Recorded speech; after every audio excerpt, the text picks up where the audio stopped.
Hey, this is Notser, and this is the Tier 5 French cruiser Emile Bertin. He has 26,500 health, a top speed of 35 knots, 9 152mm guns, 6 torpedoes, a surface detect of 11.1 kilometers, and 29A defense rating. For my modules, reduced crit chance on main armament, improved aiming accuracy, reduced the chance of flood and fire. For my commander, priority target, direction center catapult fighter, expert marksman, adrenaline rush, superintendent, demolition expert, vigilance, and concealment. We are on the map fault line, and we're going to see a pretty good game in this ship. You know, it kind of feels weird. It kind of feels like the scaling slightly off whenever I play the French cruisers. The early tier, before you actually get your speed boost, they're really, really fast. They're on the quick end of the spectrum. Late tier, they sort of sacrifice the speed, so the speed boost has something. But this is a 35, 36 knot ship. That's really fast. Now this enemy Svetlana is moving forward, and I think we can all predict what's about to happen. Yeah. Torpedoes to the face, and is he going to take one or two? That's the real question, and he takes one. All right. Most likely, that will cause flooding, and he will put out the flood, and I will be able to follow up with a fire, and the fire should actually stick. And it looks like that is the case. Now, friendly has just dropped, and this is early tier.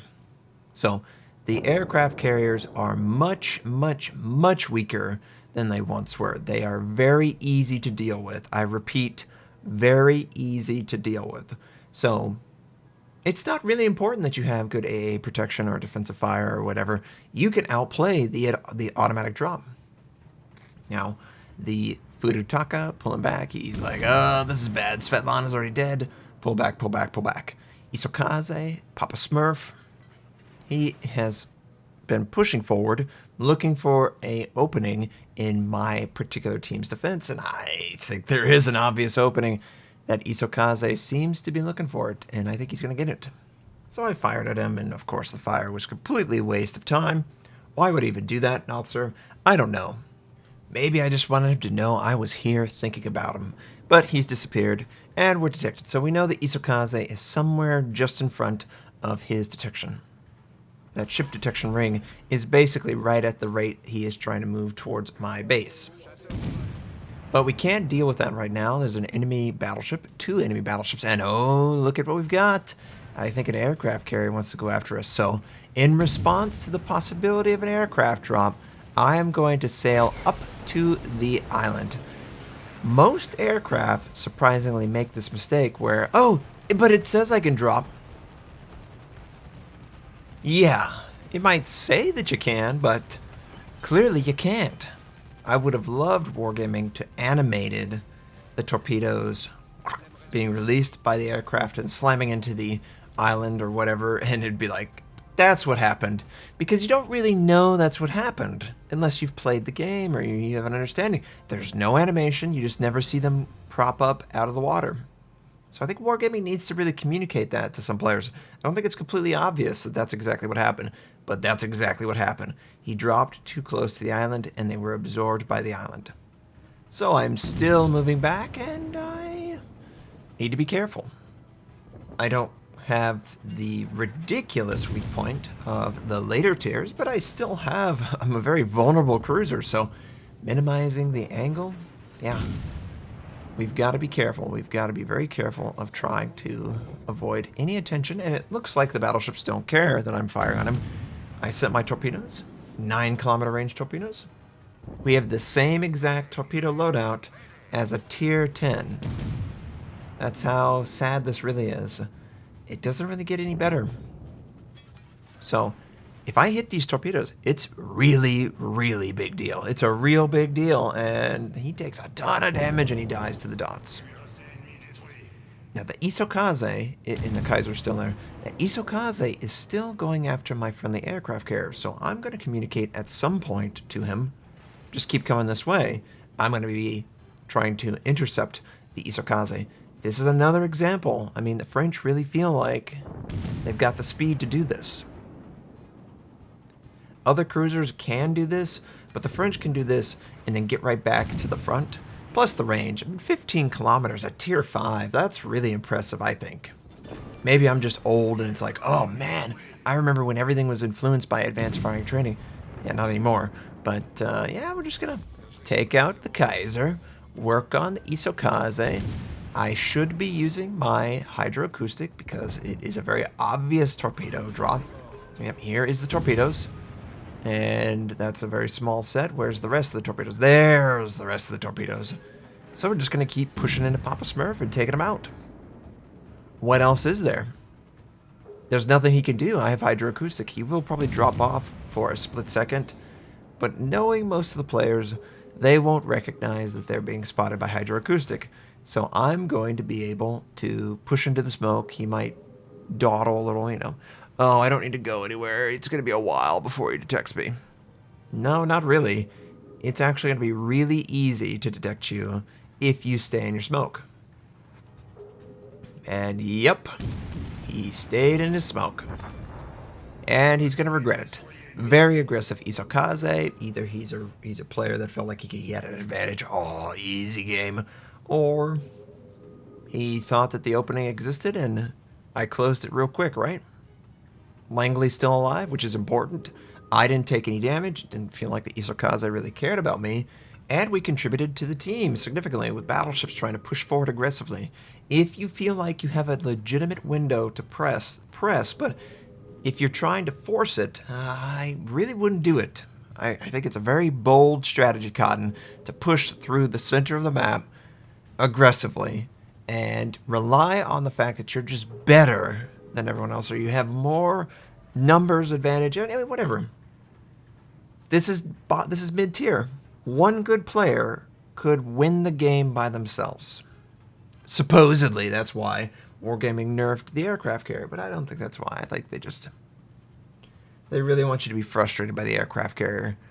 And they didn't like how the early tier aircraft carriers had a win rate that was above their narrative of, what, 48% or something like that. You know, 45, oh man, way too high. We've got to drop that down so then we can justify all the buffs that are going to be coming. Yeah. Can you tell I don't like that tier 4 and 5 don't get access to manual drop? It's just, this is where you learn how to play a class. And you're not allowing them to learn how to play the class until tier 6, when every other player is even better. By the time an aircraft carrier is playing tier 6, they've had basically two and a half tiers to play the class. Okay, cruisers, 6 tiers. 6 tiers to learn a cruiser. Destroyer, 5 tiers. Battleship, 4 tiers. Aircraft carrier, you're basically going up against players who have spent a very extensive amount of time learning their tier and their class. And you're probably, yeah, sure, it's the 3rd tier, but it's really the 1st tier because manual is that important. So the enemy team over-pursued. We were able to contribute to the team by closing up those holes, and we're going to move forward quickly. And I do mean quickly. Because it doesn't have speed boost, it's actually a lot faster. I just don't understand it, Wargaming. I don't understand why this is a 35-knot ship when it doesn't have speed boost. The Tier 7 is a 31-knot ship. Even if it has a 10% boost, the best possible thing, it's still not going to be as fast as this ship is without speed boost. And that's before signal flags or anything like that. That seems really dumb. That seems like, why even bother having the skill? Right? Oh, but Notser, those ships were slow in real life. I don't care about real life. I don't. Make the gameplay compelling. Make it justifiable to have that skill. Don't just give me this crap. Oh, well, it had a 31-knot speed in real life. I don't care. I don't care. So we're going to engage the Koenig. Koenig showing his side. I probably should have switched to AP, but I felt the Furutaka. So I was going to fire as long as I felt like I would safely be able to do it, and then switch to the Furutaka. And of course, we got AP loaded. It's always the first salvo where they make the mistake of showing too much side, so you need to hit it. Aim at the waterline, give good lead. It looks like we're going to get it. Ooh, just a little too high. Oh, It doesn't look like he's going to change his angle that much, and we can still punish. And we do punish. The rate of fire feels good. The shells feel good. 152. More citadels. If people show their side to you, you can definitely punish, and we almost kill him. This should be the salvo to kill him. Definitely be the salvo to kill him. Yes, yes. Definitely could punish. Definitely could punish. Very easy to punish a player like that, granted, because he was maybe he's just not familiar with the game. That's fine, but you got to take advantage of it. You've got to fire the broadside, and we're going to keep AP because it is a broadside battleship. He's moving slowly forward. He's not rocking Old Glory, so take points off for that. But the Texas is going to be going to the bottom of the ocean either way. And we are just wearing through. By the way, there's no medals awarded for unreleased content, if you're wondering. Why didn't you get Kraken Unleashed there? Or Confederate or High Caliber or whatever.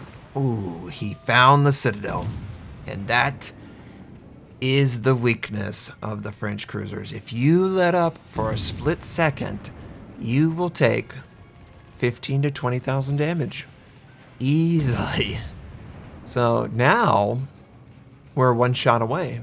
We need to be disciplined, maintain good angling, so the AP is going to bounce along the side. He's probably not going to switch from AP because that's just the low tiers or mid tiers, and I should be able to take him out. I don't think that's unreasonable. I could even use my torpedoes because they're 9-kilometer range, which again is great at tier 5, but not great at tier 10. I'll take 3 torpedoes at tier 5. I don't want to take 3 torpedoes at tier 10. Maybe improve the rearm, but a combination of friendlies doing damage and my dots able to take out the enemy. And now there's only the Langley. So we've contributed to this game a lot. 6 kills. Great positioning. I was able to really close up all the weak points of my team and protect myself too. That Furutaka, if I was just locked in on the battleship, I probably would have taken more damage, but I was actively scanning the minimap, and I used that to my advantage. That's really all you can ask for. And is it because of the French? Well, I think it's the speed. The speed allows me to go back and assist the aircraft carrier, get to the front of the map or whatever, and feel like you contributed. I don't think you can contribute at 31 and 32 knots in the French quite like at 35 or 36 without the boost. So we got 7 kills, 102,000 damage, 1,666 base XP. Oh man, pretty impressive. Ship felt good. The tier 4 has felt really good. I kind of think they just lost their way going up and lowered their power level related to everything else. Who knows? We'll see what happens. This was a fun ship. The Emile was very fun. I hope you enjoyed it. I hope you have a fantastic day, and I'll catch you next time.